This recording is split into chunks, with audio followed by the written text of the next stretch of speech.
Бәріңе сәлем достар. Бұл видеода біз Instagram аккаунт не үшін банға түсіп қалады, не үшін блокқа кетіп қала береді, теневой банға не үшін кетіп қалады, міне осы тақырыптарды талдаймыз. Және де бұл видеоны міндетті түрде SMM мамандар, инфобизнесмендер, блог арқылы ақша тауып отырған әрбір жан көруі керек. Себебі көптеген инфобизнесмендер және де блог арқылы, Instagram арқылы табыс тауып жатырған кісілердің көбісі таргетіне ақша салады, видео түсіруге қаншама миллиондарын салады, уақытын жұмсайды, бірақ ең соңында Instagram аккаунттары банға кетіп қалғаннан кейін, блокқа кетіп қалғаннан кейін өкініп, ең соңғы стадиямен хакерлерге жазып отырады. Негізінде сіз хакерлерге бірінші жазып, Instagram аккаунтыңыздың защитасын құрғызып, ол кісілермен бір ақылдасып, кеңесіп, аккаунтыңызды бір ретке келтіріп алу керек едіңіз. Мінекей осыдан кейін барып сіз жұмысыңызды жасасаңыз, сізде бәрі it's okay деген нәрсе болар еді. Instagram аккаунт банға кетіп қалатын себептеріне тоқталып кетсек, ең бірінші орында мен теневой банға кетіп қалу себептерін айтып кетейін. Теневой банға Instagram аккаунт түссе, ештеңе болмайды, аккаунт бұрынғыдай тұра береді, как будто ештеңе болмаған секілді, бірақ сіздің аккаунтыңызда салған видеоларыңыз бұрынғыдай просмотр жинап, бұрынғыдай охват жинай алмайсыз. Instagram сізді дамуыңызға, әрі қарай өсуіңізге кішкене кедергі келтіріп тұрады. Оның бірінші себебі спам жасау. Instagram арқылы бір күнде 1000-нан астам адамға, хотя 200-ден астам адамға сообщение жіберу. Рассылка арқылы, білмеймін, қайта бір сообщениені копировать ставить етіп жібере беру. Осы нәрседен Instagram подозрение, яғни сізде күдіктенеді, мынау спам бот немесе спам бот аккаунт секілді қарап, сіздің аккаунтыңызды теневой банға салып қоюы мүмкін. Кейбір жағдайларда, мысалы, күніне 1000-нан астам, 2000-нан астам адамға сообщение жіберетін болса, аккаунт бір жола банға кетіп қалуы мүмкін. Және де бұл жағдайда оның ашу шансы, яғни аккаунтты қайтадан ашу шансы 0%-ке тең болып қалуы мүмкін.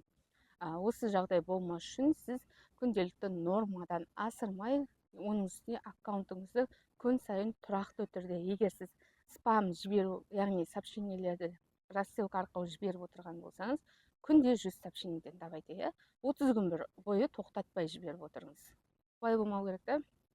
Аптаның бір күнде бір күн тоқтамай сообщение жіберіңіз, қалған күндері мүлдем сообщение жіберілмей, ана аккаунт ешкімі жоқ, аккаунт жоқ секілді болып тұрмау керек. Бұл жағдайда да Instagram сізден күдіктенеді.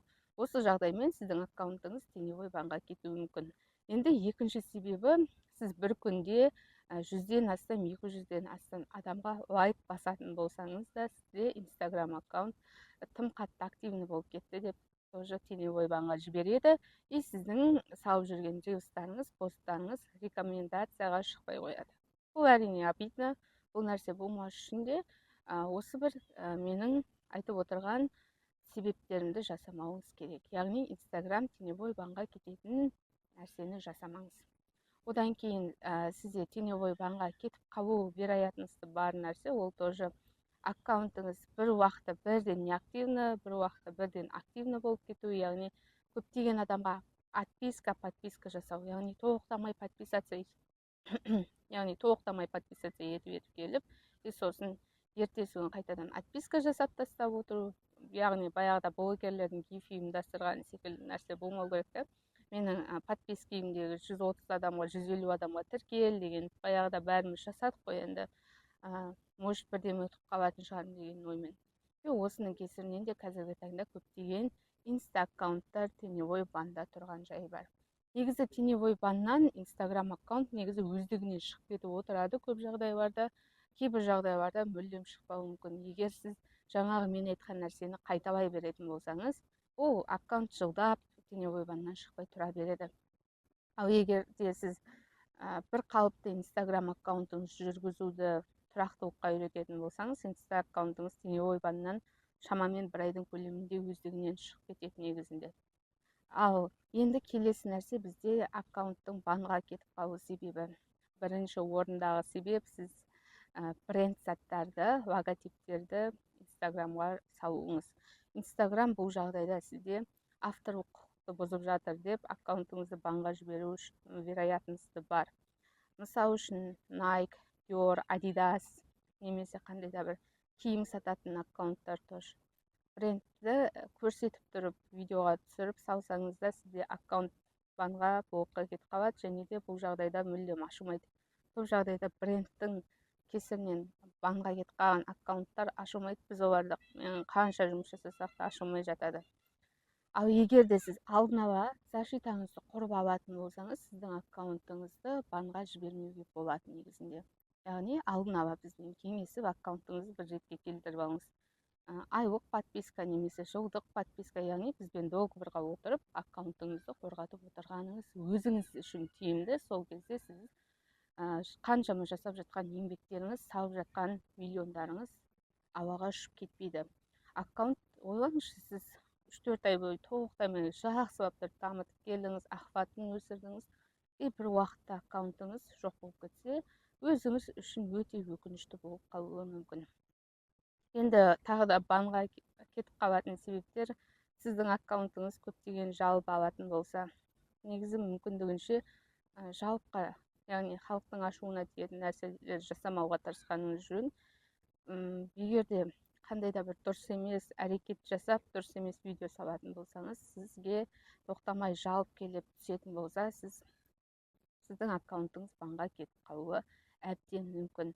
Бұл нәрсені болдырмаудың бірден бір жолы тыныш жүру әрине. Сіз аккаунтыңызға дұрыс емес нәрсе салмауға тырысыңыз. Одан кейін келесі нәрсе, блокқа кетіп қалып мүлдем жоқ болып кетуіне жаңағы жалыпта әсер етеді, және жаңағы теневой банда жасалып жатқан іс-әрекеттер де әсер етеді. Жаңағы айтқанымдай, күніне 1000-нан астам адамға рассылка жіберу, сообщение жіберу, спамить ету сіздің аккаунтыңызды мүлдем ашылмайтын дәрежеге жіберіп жіберуі мүмкін. Енді сізде сұрақ туындауы мүмкін. Осы блогерлер қаншама Dior'дың болмаса бренд киімдерді киіп, видеоға түсіп, мақтанып салып жатыр ғой, бірақ олардың аккаунты банға кетіп жатқан жоқ дейсіз. Бұл жағдайда алдын ала Instagram аккаунттың настройкасын мен жұмыс жасап, жаңағы мен айтқан защита, яғни бізбен бірге келісімге келіп, аккаунтыңызды бір дұрыстатып алыңыз. Осы жағдайда сіздің аккаунтыңыз ештеме болмай жұмыс жасап жалғастыра береді. Белгілі бір қадамдарды жасап, аккаунтыңызды ретке келтіріп алсаңыз, Dior'ды салсаңыз да, басқаны салсаңыз да, аккаунтыңыз әдемі жұмыс жасап тұрады. Және де біздің кеңесімізді алу сізге тоже тиімді болады. Сонымен осы видеоға қатысты сұрақтар болса, комментарийға жазсаңыздар болады. Біздің Instagram аккаунтқа және де Telegram аккаунтқа тіркеліп алыңыз. Telegram каналда да қаншама пайдалы ақпараттар береміз.